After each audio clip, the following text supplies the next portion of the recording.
BNP এবার গণতন্ত্র পুনরুদ্ধারে বন্ধু রাষ্ট্রের সহযোগিতা চাইল, কিন্তু নতুনভাবে বন্ধু রাষ্ট্রের সহযোগিতা চাইল। এর অর্থ কী? ডক্টর মঈন খান অনেকটা প্রকাশ্যেই বন্ধু রাষ্ট্রের সহযোগিতা চেয়েছেন। এটা রাজনীতিতে অত্যন্ত তাৎপর্যপূর্ণ। এর সাথে বিএনপি কিছু অবাক করা তথ্য দিয়েছে। দর্শক, আপনারা জানেন একটা বিষয় নিয়ে এমনিতেই তোলপাড়, যে একটা কিংস পার্টি গঠনের নেপথ্যে মেজর হাফিজ এবং সাকিব আল হাসান জুয়ারি তিনি ছিলেন। এটার একটা ছবি প্রকাশ হয়েছে, এটা নিয়ে তোলপাড়, এটা নিয়ে অনেক এমপি বা অনেকে আতঙ্কের মধ্যে আছেন যাদের সাথে যোগাযোগ করা হয়েছিল। তো সরকারের একটা ব্যর্থ প্রজেক্ট ছিল সেটা। বিএনপিও এই বিষয়ে কিছু বা আরও কিছু অবাক করা তথ্য দিয়েছে। নিঃসন্দেহে যেটা অবাক করা তথ্য, আমরা এটা বিশ্লেষণ করছি 19 মার্চ 24 গণমাধ্যমের খবর।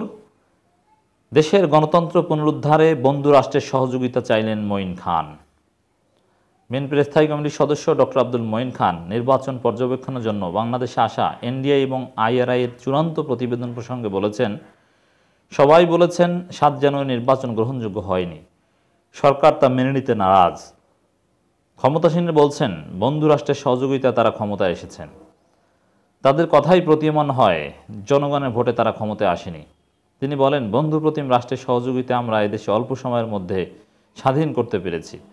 আজকে দেশের গণতন্ত্র পুনরুদ্ধারও আমরা বন্ধুপ্রতিম রাষ্ট্রের সহযোগিতা কামনা করছি। এর মানে কি? আসলে বিএনপি উপলব্ধি করে বা বুঝতে পেরেছে যে আওয়ামী লীগকে ক্ষমতায় রেখেছে ভারত। সহজ কথা, যেমন এটাকে আওয়ামী লীগ সরকার বললেও পুরোপুরি সঠিক হয় না। আওয়ামী লীগ তো আছেই, আওয়ামী লীগ সরকার, এর সাথে সাথে ভারতের সরকার এবং ভারতের প্রার্থী। এটা তো কোনো প্রার্থী বলেছেনই যে আমি ভারতের প্রার্থী। তা আওয়ামী ভারতের সরকার, রাশিয়ার সরকার, চীনের সরকার, একটা অলিগার্কদের সরকার। অনেকেই এই সরকারকে ক্ষমতায় টিকিয়ে রেখেছে। শুধু রাজনৈতিকভাবে আওয়ামী লীগ ক্ষমতায় আছে বিষয়টা এরকম নয়, অনেকে টিকিয়ে রেখেছে, দেশি বিদেশি। আর আওয়ামী লীগ প্রকাশ্যে বলছে, আওয়ামী লীগকে বাধ্য করছে।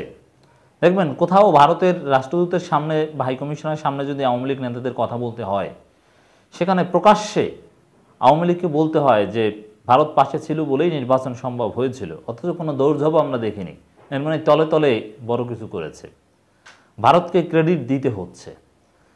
বিএনপি দেখেছে যে প্রকাশ্যে ভারত আওয়ামী লীগকে ক্ষমতা রেখেছে, এই সরকার ভারতের সরকার। একবার তো গয়েশ্বরচন্দ্র রায় বলেছেন, এই সরকার জনগণের সরকার নয়, এই সরকার ভারত, চীন, রাশিয়ার সরকার।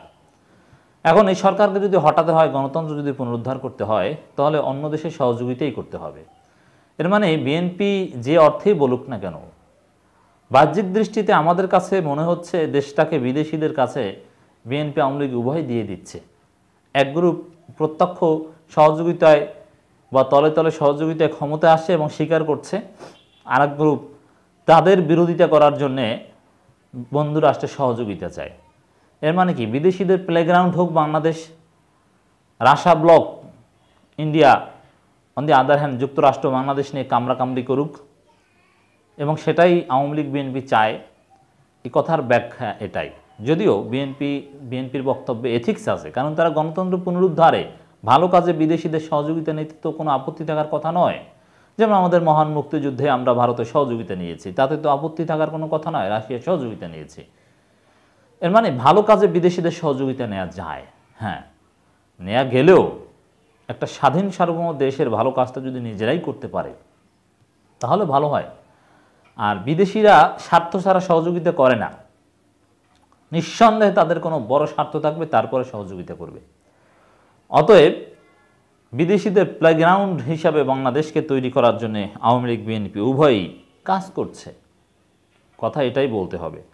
এই জন্য বলবো যে বিএনপির বন্ধু রাষ্ট্রের সহযোগিতা, বন্ধু রাষ্ট্র তো এমনি এমনি সহযোগিতা করে না, সহযোগিতা চাওয়াটা অবশ্যই দরকার, কিন্তু এরকম প্রকাশ্যে বলাটা এটা আমরা সুন্দর মনে করি না। এতে যথেষ্ট সমালোচনার জায়গা থাকে। যেখানে ভারত, চীন, রাশিয়ার সেখানে এরকম প্রকাশ্যে সহযোগিতা চাই এরকম না বলাটাই ঠিক। কারণ গণতন্ত্র পুনরুদ্ধারে আলাদা বিদেশিদের কোনো দায় থাকে নাই। তারা কিছু করলেও যুক্তরাষ্ট্র তাদের স্বার্থেই করবে, স্বার্থের বাইরে তো আর করবে না। মঈন খান সরকারের অনেক কথাতেই প্রমাণ হয়েছে তারা নির্বাচন নামে একটি নাটক মঞ্চস্থ করেছে। আজকে যারা এই সরকারকে ক্ষমতায় আনতে সহযোগিতা করেছে তারা কি দেশের মঙ্গলের জন্য করেছে? না, তারা দেশের মঙ্গলের জন্য করেননি, এটা ঠিক। এবং গণতন্ত্র পুনরুদ্ধারের নামে যারা যারা সহযোগিতা করবে তারাও যে দেশের মঙ্গলের জন্য করবে বিষয়টা এরকম নয়। এরপরে দেখেন, জনগণের বাকস্বাধীনতা হরণের জন্য করেছেন। তিনি বলেন সরকার এদেশে বিভাজনের রাজনীতি শুরু করেছে, তারা বিএনপি ভেঙে নির্বাচনে আনার জন্য অনেক প্রকল্প গ্রহণ করেছিল, মেজর অবসরপ্রাপ্ত হাফিজ সাহেবকে দিয়েও চেষ্টা করেছিল। এর মানে হাফিজ সাহেবকে দিয়ে চেষ্টা করেছিল যে এই যে তথ্য বিএনপি দিল এটা তো সত্য কথা। তার প্রমাণ হচ্ছে হাসান মাহমুদ বলেছিলেন যে মেজর হাফিজের নেতৃত্বে আর একটা দল হতে যাচ্ছে, এর মানে তাকে দিয়ে চেষ্টা করেছিল। কিন্তু হাফিজ সাহেব ইমানের পরীক্ষা উত্তীর্ণ হয়েছেন, হাফিজ সাকিবের মাধ্যমে চেষ্টা করেছিল। এই অবাক করা তথ্য বিএনপি আনুষ্ঠানিকভাবে সামনে আনলো।